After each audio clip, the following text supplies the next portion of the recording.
يا أيها الذين آمنوا ادخلوا في السلم كافة ولا تتبعوا خطوات الشيطان إنه لكم عدو مبين. صدق الله مولانا العظيم وصدق رسوله النبي الأمين المتين الكريم ونحن على ذلك لمن الشاهدين والشاكرين والحمد لله رب العالمين. حصول برکت کے لیے حضور اکرم سید عالم نور مجسم محمد رسول اللہ صلی اللہ تعالی علیہ وسلم کی بارگاہ پر نور میں درود و سلام کا ہدیہ پیش کر لیجیے. اللہم صلی علی سیدنا و شفیعنا و حبیبنا و مولانا محمد وبارک وسلم صلاۃ و سلام علیک یا رسول اللہ صلی اللہ تعالی علیہ وسلم. اسلام کے قانون کا یہ ایک حسن ہے اور اسلامی قوانین کی یہ خوبصورتی ہے کہ اللہ تبارک و تعالی جب کسی سنگین جرم سے بندوں کو روکتا ہے اور منع کرتا ہے تو ڈائریکٹ اس گناہ اور اس برائی سے نہیں روکا جاتا بلکہ اس گناہ اور اس برائی کے قریب جانے پر بھی پابندی لگا دی جاتی ہے. اللہ رب قدیر نے حضرت آدم علیہ السلام اور حضرت حوا رضی اللہ تعالی عنہا کو جب جنت میں رکھا اور ایک خاص قسم کے درخت کا پھل کھانے سے منع کر دیا تو یہ نہیں کہا کہ اس درخت کا پھل مت کھانا بلکہ یہ کہا وَلَا تَقْرَبَا هَذِهِ الشَّجَرَةَ تم دونوں اس درخت کے پاس میں بھی مت جانا. اللہ رب قدیر نے جب بدکاری کو زناکاری کو حرام کیا تو صاف صاف فرما دیا وَلَا تَقْرَبُوا الزِّنَا زنا کے پاس میں بھی مت جانا. فرمایا کہ قُلْ لِلْمُؤْمِنِينَ يَغُضُّوا مِنْ أَبْصَارِهِمْ مسلمانوں سے کہو کہ وہ اپنی نظروں کو جھکا کر کے رکھیں. جو راستہ انہیں بدکاری کی طرف لے کر کے جاتا ہے ان اسباب کو بھی اپنے کام میں مت لائیں. اسی طرح آپ اسلامی قوانین کا حسن دیکھیں آپ کو جگہ جگہ یہ بات نظر آئے گی. اور عام طور پر جب بندہ کوئی گناہ کرتا ہے تو اس میں دل کا بڑا رول ہوا کرتا ہے اور دل پر جو چیزیں اثر کرتی ہیں زیادہ تر 3 بڑی چیزیں اثر کرتی ہیں: دیکھنا، بولنا اور سننا. یعنی آنکھ، زبان اور کان کا دل پر بڑا اثر ہوتا ہے. اس لیے اللہ رب قدیر نے زبان پہ پابندی لگائی کہ وہ غلط چیزوں کو اپنی زبان سے نہ نکالے. آنکھوں پہ پابندی لگائی غلط چیزوں کو نہ دیکھیں. کانوں پہ پابندی لگائی کہ غلط چیزوں کو نہ سنیں تاکہ ان دروازوں سے گندا پانی دل کے حوض کے اندر نہ اترے اور دل میلا ہو کر کے گناہوں کی طرف نہ بڑھنے پائے. لیکن آج ہم دیکھ رہے ہیں کہ اللہ رب قدیر نے جن گناہوں کے دروازوں کو بند کرنے کے لیے پابندیاں عائد کی تھیں، جو حدیں قائم کی تھی، ان حدوں کو ہم دھڑلے سے توڑتے ہوئے نظر آتے ہیں.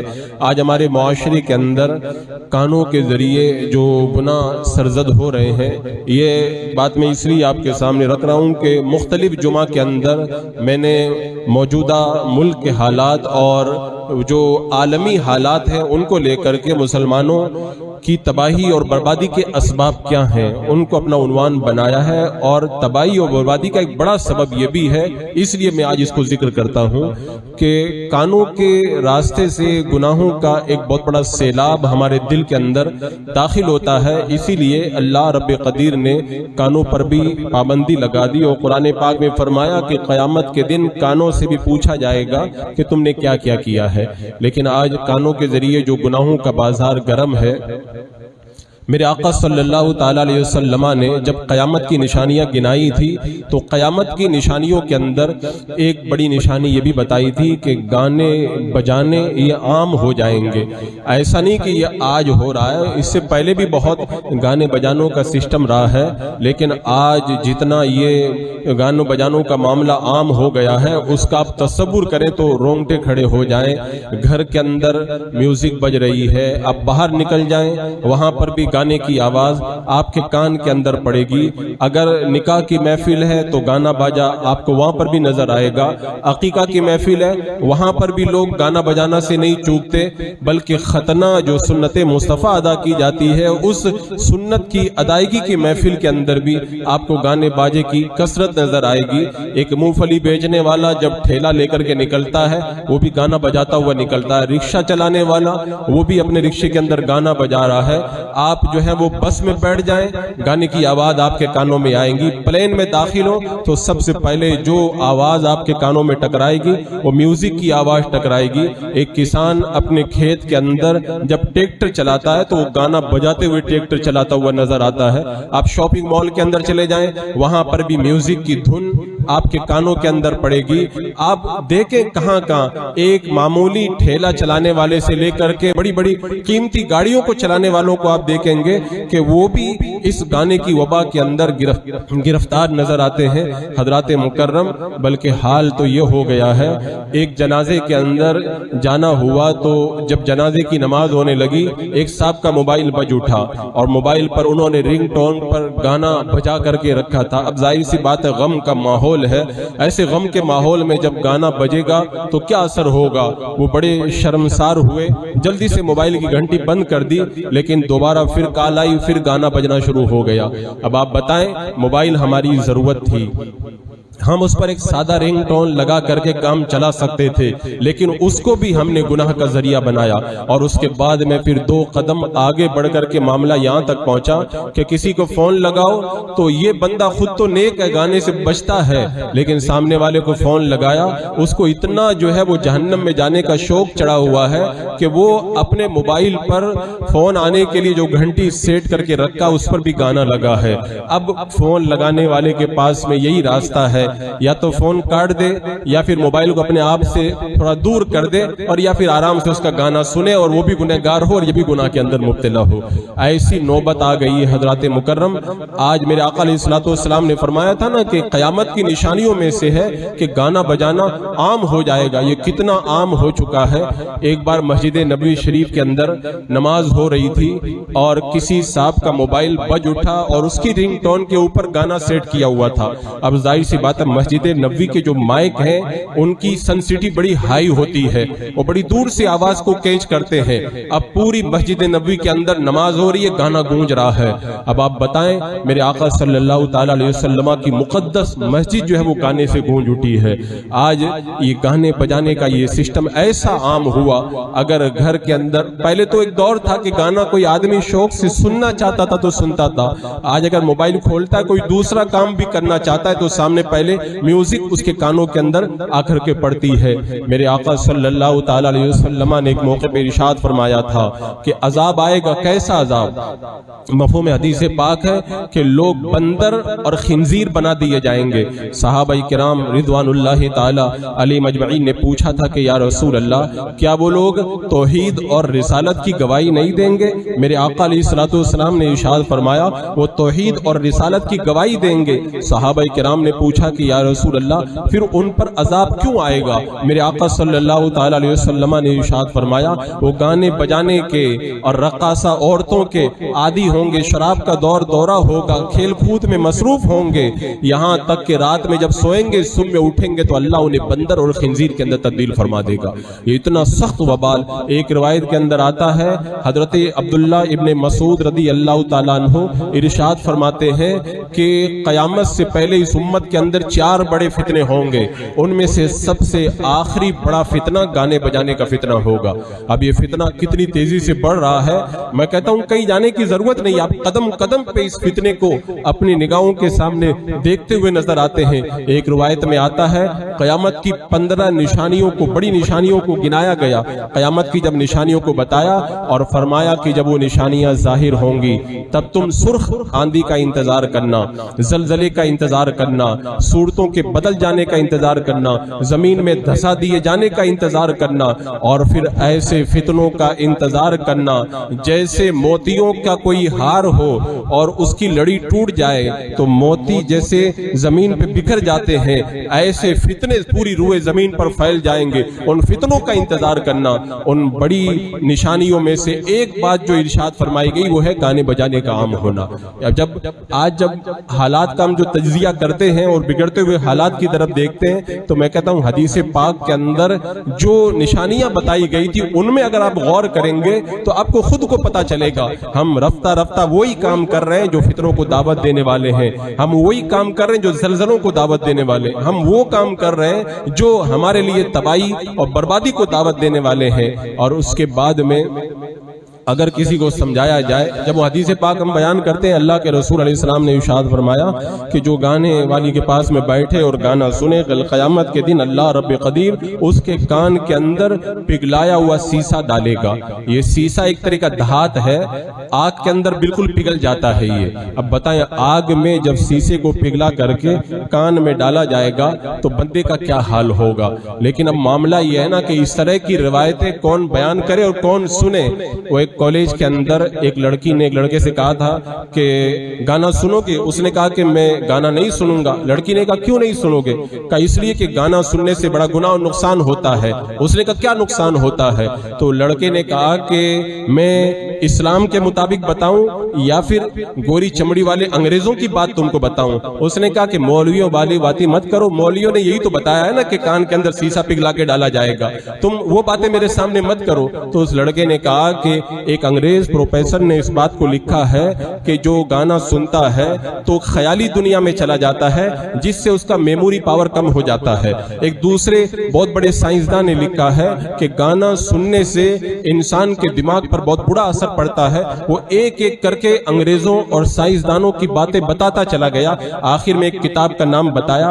امریکہ میں انگلش زبان کے اندر یہ کتاب چھپی ہے جس میں بہت زیادہ ریسرچ کے بعد میں لکھا گیا ہے کہ گانا سننے سے انسان کی سوچ، انسان کی فکر، انسان کے دماغ اور اس کے میموری پاور کو کتنا نقصان ہوتا ہے۔ جب ساری باتیں اس لڑکے نے بیان کر دی تو لڑکی نے جواب میں کہا تمہاری لاجک تو بہت اچھی ہے۔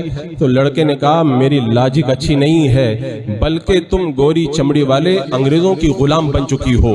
جب میں نے اللہ کے رسول علیہ السلام کی حدیث کی بات کی تو تو نے مجھے مولوی کا طعنہ دیا، اور جب ان گوری چمڑی والوں کی میں نے بات کی تو تم کو میری لاجک پسند آئی۔ ایسے کالج اور یونیورسٹی میں پڑھنے سے ایسی لڑکیاں تو پیدا ہوں گی، رابعہ بصریہ تھوڑی پیدا ہوگی۔ بس یہی حال آج ہمارے معاشرے اور سوسائٹی کا ہے۔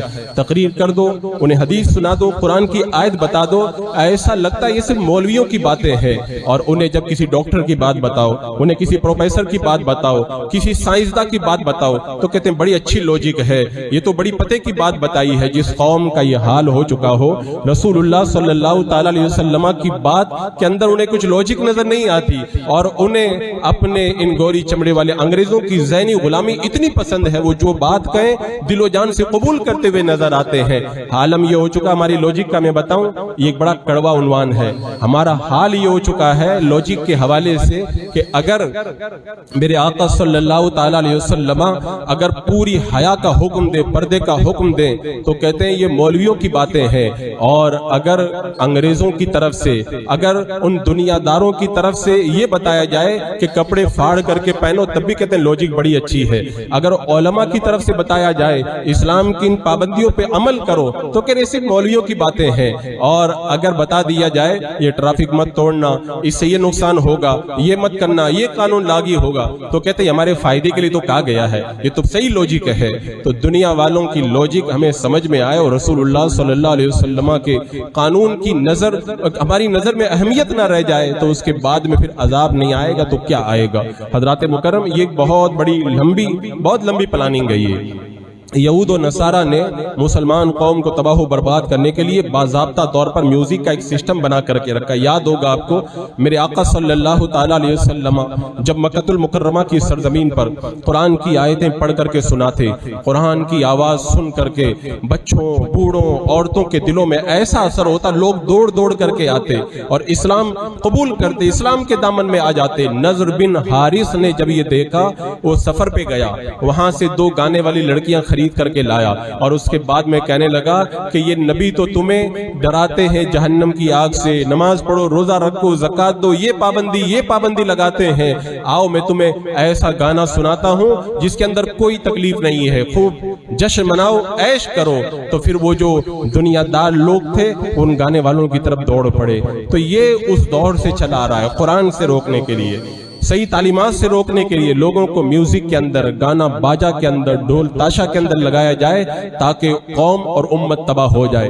حضرت داؤد علیہ السلام کے بارے میں نے تفسیر میں بتایا تھا کہ حضرت داؤد علیہ السلام کو اللہ نے بڑی پیاری آواز دی تھی، جب وہ اللہ کی حمد اپنی سریلی آواز میں کرتے تو ایک لوگوں پر وجد طاری ہو جاتا، ایک کیفیت طاری ہو جاتی۔ شیطان نے جب دیکھا نا تو بانسری لے کر کے آ گیا اور گانا بجانے لگا۔ اچھے لوگ تھے حضرت داؤد علیہ السلام کے پاس جمع ہو گئے، جو برے لوگ تھے وہ شیطان کا گانا سننے کے لیے جمع ہو گئے۔ بتاؤ اس دور ہی سے یہ روایت قائم ہو چکی ہے، جو اچھے لوگ ہوں گے وہ قرآن سنیں گے، نعت مصطفیٰ سنیں گے، اچھے لوگ ہوں گے اسلامی باتوں سے سن کر کے اپنے دلوں کو فرحت پہنچائیں گے۔ جو شیطان کے چیلے ہوں گے، سب سے پہلے شیطان نے گانا گایا تھا، سب سے پہلے شیطان نے گانا گایا تھا، سب سے پہلے شیطان نے یہ طریقہ رائج کیا تھا۔ تو جو غلط قسم کے لوگ ہوں گے وہ انہی کے نقش قدم پہ جائیں گے، ایسے بھونڈے قسم کے گانوں کے پیچھے اپنی دنیا اور آخرت کو تباہ کرنے کے لیے دوڑتے ہوئے نظر آئیں گے۔ حضرات مکرم، میں اس حوالے سے تقریر تو بہت کر چکا ہوں اور مجھے پتا ہے کہ آپ لوگوں کو یہ لوجک اچھی لگتی بھی نہیں ہے، کیونکہ آپ لوگوں کو اس لوجک کی ضرورت ہے جو کالج کی لڑکی نے لوجک بتائی تھی کہ دنیا والے جب بتائیں گے تو بڑا اچھا لگے گا، لیکن یہ ایک ذمہ داری ہے، یہ ذمہ داری ہے آپ کو مسلمان ہونے کی حیثیت سے۔ اتنا تو یاد رکھنا چاہیے میرے آقا صلی اللہ تعالیٰ علیہ وسلم کا کردار کیا تھا۔ حضرت عبداللہ ابن عمر رضی اللہ تعالیٰ عنہ راستے سے گزر رہے ہیں، ایک چرواہا بانسری بجا رہا تھا، آج کل میوزک ہے، کل بانسری بجتی تھی، تو آپ نے اپنے کانوں کے اندر انگلی ڈال لی اور اپنے غلام سے کہا، راستہ چھوڑ دیا، دوسرے راستے پہ نکل گئے، کان میں انگلی بھی ڈالی اور جس راستے سے گانے کی آواز آ رہی تھی وہ راستہ چھوڑ کر کے دوسرے راستے پہ چلے گئے۔ اب اس کے بعد میں اپنے غلام سے پوچھا کہ اب وہ بانسری کی آواز آ رہی ہے کہ بند ہو گئی؟ غلام نے کہا کہ بند ہو گئی۔ آپ نے پھر اپنے کان سے انگلیاں سے جو ہے وہ اپنے کان سے انگلیوں کو نکالا اور اس کے بعد میں پہلے والے راستے پر آ کر کے چلنے لگے۔ غلام نے پوچھا کہ آپ نے ایسا کیوں کیا؟ فرمایا، میں نے اللہ کے رسول علیہ السلام کو دیکھا ہے کہ جب آپ کے کان میں گانے کی آواز آئی تھی میرے آقا علیہ السلام نے اپنے کان کے اندر انگلیاں ڈالی تھی اور آپ نے راستہ بدل دیا تھا، میں نے آج اسی سنت مصطفیٰ کو ادا کیا ہے۔ یہ ہے اہل اسلام کا طریقہ، یہ ہے سنت مصطفیٰ، یہ ہے کونین کے سب سے بڑے دانا کائنات کے آقا صلی اللہ تعالیٰ علیہ وسلم کا مقدس طریقہ۔ لیکن آج ہماری لوجک کچھ اور ہی راستہ بتا رہی ہے۔ حضرت عقبہ بن عامر رضی اللہ تعالیٰ عنہ ارشاد فرماتے ہیں، جس سفر کے اندر گانا بجتا ہے شیطان اس کا ہم سفر ہوتا ہے، جس سفر میں ذکر الہی ہوتا ہے فرشتہ اس کا ہم سفر ہوتا ہے۔ ہماری بارات نکلتی ہے، ہمارا جشن چلتا ہے، گانا باجا گھنٹی کے ساتھ میں چلتا ہے، شیطان بھی ساتھ ساتھ کے اندر چلتا رہتا ہے، کیونکہ حدیث پاک میں ہے میرے آقا علیہ السلام نے ارشاد فرمایا، جب کوئی گانا بجاتا ہے، مفہوم حدیث ہے، جب کوئی گانا بجاتا ہے تو شیطان اسے لات مارتا ہے، تو شیطان کے لات مارنے کی وجہ سے وہ جھومنے لگ جاتا ہے۔ آپ نے دیکھا ہوگا بڑے تو بڑے، چھوٹا بچہ بھی جب موبائل میں جب میوزک سنتا ہے تو وہ بھی ناچنا شروع کر دیتا ہے۔ تو اللہ کے رسول علیہ السلام نے بتایا شیطان لات مارتا ہے، اور جب تک وہ گانے میں لگا رہتا ہے شیطان لات مارتا رہتا ہے، وہ جھومتا رہتا ہے، اور جو ہی گانا بند کرتا ہے شیطان لات مارنا بند کر دیتا ہے، پھر وہ دوبارہ اپنی اصلی حالت پہ آ جاتا ہے۔ تو شیطان کی لاتیں کھا کھا کر کے، اپنی شادیوں میں گانے بجا بجا کر کے شیطان کو ساتھ میں لے کر کے جانے والے لوگ کل قیامت کے دن اللہ کے رسول علیہ السلام کی بارگاہ میں جا کر کے کیا منہ دکھائیں گے؟ ذرا اس کا ایک لمحے کے لیے تصور کریں۔ حضرات مکرم، آج اہل ایمان کا طریقہ اس حوالے سے کیا ہو چکا ہے؟ ایک شہر کے اندر میوزک کی پارٹی چل رہی تھی اور ایک گانے والا اپنی ترنم بھری آواز کے اندر خوب گانے گنگنا رہا تھا، لوگ فرمائش پہ فرمائش کر رہے تھے، یہ گانا گاؤ، وہ گانا گاؤ۔ اب وہ گانا گاتا چلا جا رہا تھا، اچانک مسجد سے اذان کی آواز آئی۔ جب مسجد سے اذان کی آواز آئی تو پتہ نہیں اس کے دل میں کیا خیال آیا، وہ چپ ہو گیا۔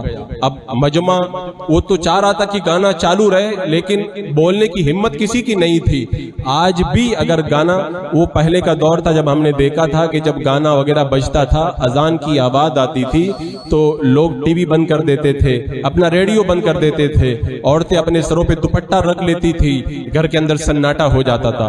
اب تو گانا چلتا رہے گا، چاہے اذان کی آواز آئے، چاہے خطبے کی آواز آئے، اس کی کوئی پرواہ کسی کو نہیں ہے۔ لیکن اللہ نے اس کے دل کے اندر یہ بات پیدا کی، وہ رک گیا، اب کوئی بول نہیں سکا۔ ایک چھوٹی سی بچی تھی، وہ پوچھنے لگی انکل آپ گانا کیوں نہیں گا رہے، کیوں رک گئے آپ؟ تو اس گانے والے نے کہا کہ وہ مسجد سے اذان کی آواز آ رہی ہے۔ تو بچی نے ایک جملہ کہا، بچی نے کہا انکل آپ گاتے رہیے نا، کون سا آپ کو جنت میں جانا ہے، آپ گاتے رہیے۔ جب اس نے سنا گانے والے نے تو اس کے دل کے اوپر بجلی گری، وہ بچی کیا کہہ رہی ہے، آپ کو کون سا جنت میں جانا ہے؟ کیونکہ جب وہ کام ہی آپ ایسے کر رہے ہیں جو جہنم میں لے جانے والے ہیں، تو پھر جنت کی امید آپ کو کیا ہے؟ اور جب جہنم میں جانا ہی ہے تو پھر آپ کو تو گانا گاتے رہنا چاہیے، چپ ہونے کی کیا ضرورت ہے؟ وہ گانے والا کہتا بچی کی وہ آواز میرے دل میں اتر گئی اور اسی دن میں نے گانے سے توبہ کر لی۔ تو جو بچہ، جو بندہ جنت کے اندر جانے کی تمنا رکھے اور پھر بھی گانا بجائے، گانا سنے، تو پھر اس کو سوچنا چاہیے کہ کام تو جنتیوں والا وہ نہیں کر، کام تو وہ جہنمیوں والا کر رہا ہے۔ اہل جنت کا کام تو وہ ہے جو حضرت عبداللہ ابن عمر رضی اللہ تعالیٰ عنہ نے بتایا، اور حضرات مکرم ہمارے اسلاف کا یہ بہت پہلے سے طریقہ رہا ہے۔ حضرت زبید بن عبداللہ کا یہ طریقہ رہا ہے، جس شادی کے اندر گانا باجا ہوتا تھا اس شادی کے اندر وہ لوگ نہیں جایا کرتے تھے۔ ایک بار میں ایک نکاح پڑھانے کے لیے گیا اور جو ہی جا کے اسٹیج پر بیٹھا، بار سے بارات آئی اور وہ جو ہے وہ ہنگامہ، ڈھول تاشا، شیطانی کام پورا کا پورا جو ہے وہ اسٹیج کے پاس میں شروع ہو گیا۔ بار میں نے دیکھا تو میں اٹھ کے چلا آیا، میں نے کہا مجھے نکاح نہیں پڑھانا۔ تھوڑی دیر کے بعد میں پتا چلا بہت بڑی خانقاہ کے بہت بڑے پیر صاحب بڑے شوق سے آئے اور نکاح پڑھا کر کے چلے گئے۔ یعنی آپ نہیں پڑھاؤ گے تو بڑے بڑے پارسا بھی ہمارے پاس میں پڑھانے والے موجود ہیں۔ یہ کھلا کی بات بتاتا ہوں، ایک مسجد کے پاس میں شادی تھی اور پوری رات انہوں نے ہنگامہ مچایا، پوری رات انہوں نے ڈھول تاشا بجایا۔ اب دوسرے دن امام صاحب سے کہا کہ نکاح پڑھا دیجئے، تو امام صاحب نے کہا کہ میں نکاح نہیں پڑھاؤں گا، اس لیے کہ تم نے بڑی خرافات کی ہے، مسجد کی بے حرمتی کی ہے۔ وہ کہنے لگے رہنے دو امام صاحب، دوسرے بہت مل جائیں گے نکاح پڑھانے والے بہت مل جائیں گے، لیکن جہنم سے بچانے والا قیامت کے دن کوئی نہیں ملے گا۔ کل جب ضرورت پڑے گی تمہیں جہنم سے آزادی کے لیے تو اس وقت تمہارے سامنے کوئی نہیں آئے گا، لیکن ہماری لاجک بھی تو پہلی ہونی چاہیے۔ ہم نے لاجک تو اس لڑکی کی اس کردار کی طرح ہم نے بنا کر کے رکھی ہے۔ ایک امریکہ کا بہت بڑا ایک سائنسداں ہے پال سنگھ، اس نے اس بات کو لکھا ہے کہ جو لوگ گانا سنتے ہیں نا، تو گانا سننے کی وجہ سے ان کے ذہن کو جو نقصانات ہوتے ہیں ان کو بیان نہیں کیا جا سکتا۔ اس پر کئی لوگوں نے باضابطہ طور پر ریسرچ کیا۔ ایک سائنسداں نے تو یہاں تک لکھا ہے کہ ہم نے ریسرچ کیا تو پتا چلا کہ امریکہ کے اندر ہر سال ہزاروں لوگ گانا سننے کی وجہ سے خودکشی کر لیتے ہیں، اپنے آپ کو سوسائڈ کر لیتے ہیں، کیونکہ ذہن کا جو زاویہ ہوتا ہے اس کی وجہ سے بدل کر کے رہ جاتا ہے۔ لیکن بندہ اس کو سمجھے تب تو، لیکن جب کوئی سمجھنے کے لیے تیار نہ ہو تب کیا کیا جائے گا؟ ان لوگوں کا حال اور عالم تو یہ ہے کہ انہیں یہ باتیں سب مولویوں کی باتیں نظر آتی ہیں۔ قرآن سناؤ کہتے مولویوں کی باتیں، حدیث سناؤ کہتے مولویوں کی باتیں۔ اگر ان کو بتاؤ کہ اللہ کے رسول علیہ السلام نے ارشاد فرمایا دو آوازوں پر لعنت ہے، دو لوگ ملعون ہیں، ایک غم کے موقع پہ چلا کر کے رونے والے اور دوسرا خوشی کے موقع پہ باجا وغیرہ بجانے والے، یہ ملعون میرے آقا علیہ السلام نے قرار دیا۔ کہتے یہ مولویوں کی باتیں ہیں، تو ان کا حال تو سمندر کی اس مچھلی کی طرح ہے۔ وہ کسی نے بڑی اچھی مثال دی تھی کہ جب شکاری نے شکار کرنے کے لیے کانٹا جب سمندر کے اندر ڈالا ہے، چھوٹی سی مچھلی آگے بڑھی تاکہ میں اس کو نگل لوں، تو بڑی مچھلی نے اس کو سمجھایا کہ ایسا مت کرو، تمہارا جو ہے وہ معاملہ خراب ہو جائے گا، تم پھنس جاؤ گی، اور پھنس جاؤ گی تمہیں نکال کر کے شکاری لے جائے گا، پھر تمہیں چھری سے کاٹے گا، اس کے بعد تمہاری بوٹی بنائے گا، اور بوٹی بنا کر کے پھر تمہیں آگ کے اوپر تپائے گا، کیل کانٹوں سے لیس ہوگا، اور اس کے بعد میں 10 انگلیاں اور 32 دانتوں سے تمہیں کھائے گا۔ وہ چھوٹی مچھلی کہنے لگی میں تو پورے سمندر میں گھومی ہوں، نہ مجھے کہیں 10 انگلیاں نظر آئی، نہ مجھے کہیں پر 32 دانت نظر آئے، نہ کہیں آگ نظر آئی، نہ کوئی کیل کانٹے مجھ کو نظر آئے، یہ سب پرانی باتیں چھوڑو، میں تو اس کو کھاؤں گی۔ جو ہی مچھلی نے ادھر منہ لگایا اور پھنسی نکل کر کے باہر آئی، پھر اس کو ایک ایک چیز نظر آنے لگی۔ اس بڑی نے جو سمجھایا تھا نا، وہی سارا نقشہ نگاہوں کے سامنے گھومنے لگا۔ یہ لوگ جو کہتے ہیں نا یہ مولویوں کی باتیں ہیں، مولویوں کی باتیں ہیں، جو ہی جان نکلے گی پھر سارا نقشہ نگاہوں کے سامنے آئے گا، وہی آگ کا عذاب، وہی جہنم کا عذاب، وہی فرشتے اور وہی ان کے اوپر پڑنے والے گرز، وہ سارا نقشہ نگاہوں کے سامنے آ جائے گا۔ لیکن پھر بعد میں کیا ہوگا؟ جب بندہ پھنس جائے اس کے بعد میں پھر کیا کر سکتا ہے؟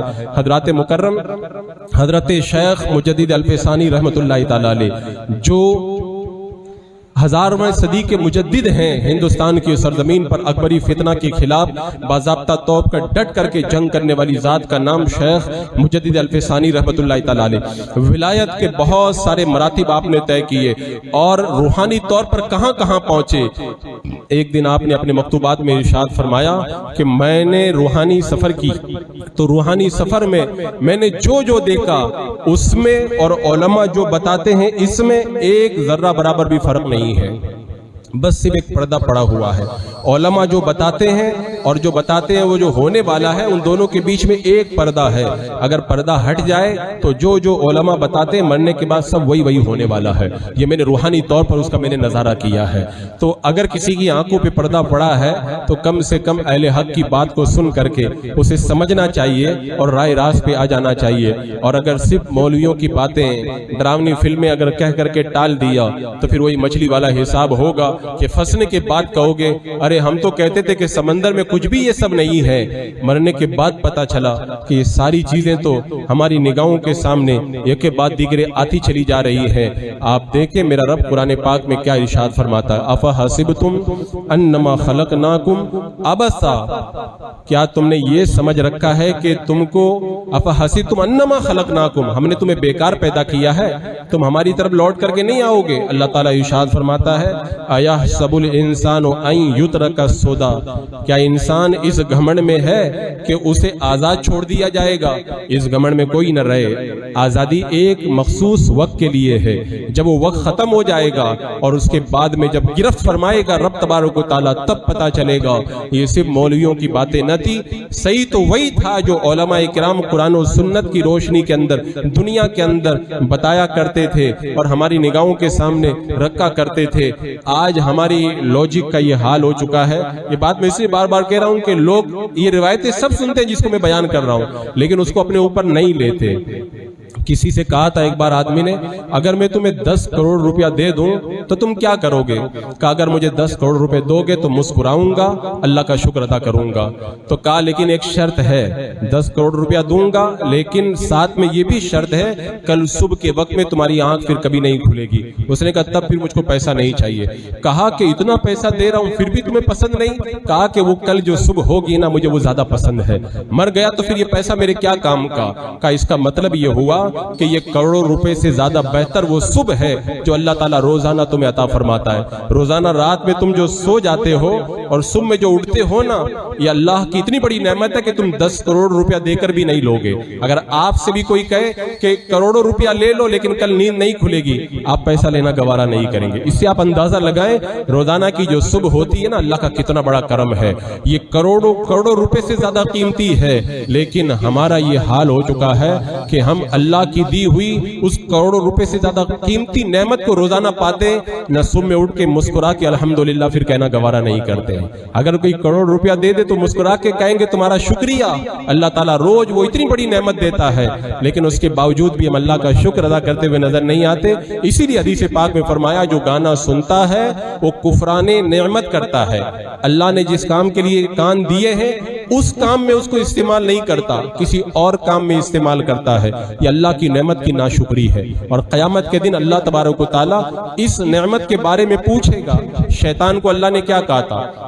وَاسْتَفْزِزْ مَنِ اسْتَطَعْتَ مِنْهُمْ بِصَوْتِكَ، اللہ نے فرمایا تھا شیطان سے کہ تو اپنی آواز سے جس پر بھی قابو پا سکے اس کو پھسلا دے۔ یہ شیطان کا کام ہے، آوازوں سے لوگوں کو پھسلانا۔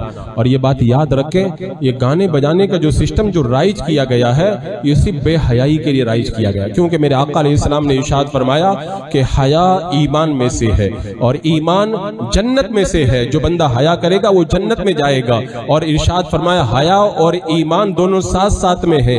جب بندہ بے حیا ہو جاتا ہے تو وہ حدیث پاک میں فرمایا کہ نا بے حیا ہو جائے تو جو مرضی آئے وہ کر۔